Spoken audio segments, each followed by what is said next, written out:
சொல்றா. டேய், என்ன என் பேர் நீ ஏலம் போடுற? ஒரு முக்கியமான விவரம் பேசணும், கொஞ்சம் வந்துட்டு போங்கண்ணே. ஒரு மனுஷன் பேரை ஒரு தடவை கூப்பிட்ட போறாதா? என்ன 5 தடவை கூப்பிடுறது? அதுக்கு இல்லண்ணே, ஒரு 25 ரூபா பாக்கி அப்படியே நிக்குது. அது ஏன் நிக்குது? ஒரு சேர் போட்டு உட்கார சொல்றது. ரொம்ப நாள் பாக்கி கொடுத்தீங்கன்னா கணக்கு சரி பண்ணிடுவேன். என்ன சரி பண்ணி நீ இன்கம் டாக்ஸ் அனுப்ப போறியா? அதுக்கு இல்ல, கணக்கு நேரு பண்ணணும். ஒரு 75 ரூபா இருக்குமா? இருக்குண்ணே. எடு, சீக்கிரம் எடுப்பா. எடுக்கிறேன். வேலைக்கு போற கூப்பிட்டு நிக்க வச்சுட்டு தொல்லை பண்ணுவீங்க. டயமா இருக்குப்பா. போச்சுரா. ஐயே, இதுதான் நமக்கு ஆவாதுங்கிறது. அட என்னப்பா நீ எங்கெங்க போறீங்க? சீக்கிரம். அடச்சே, எவ்வளவு வேலை கெட்டு போச்சு எனக்கு. கோச்சுக்காதீங்க, கோச்சுக்காதீங்க.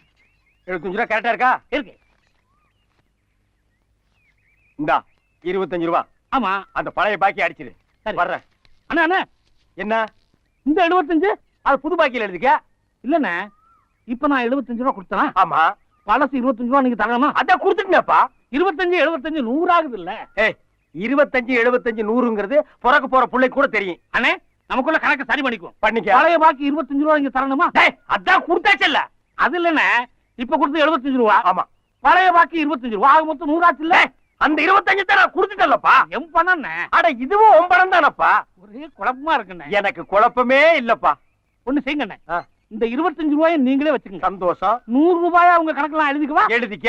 இன்னொரு 100 கொடுத்துட்டு 200 எழுதிக்க. இன்னொரு 100 கூட 300 எழுதிக்க. இன்னொரு 200 கொடுத்துட்டு 500 எழுதிக்க. இப்போ உனக்கு குழப்பம் இல்லையே? கடை விளங்கிரும். அப்புறம் ஒரு பாக்கெட் சிகரெட் கொடு. அண்ணா இதுக்கு? அட அதையும் கணக்கில் எழுதிக்க. இந்த மிளகா வத்தல அண்ணா வியாபாரத்துக்குண்ணே வச்சுக்க.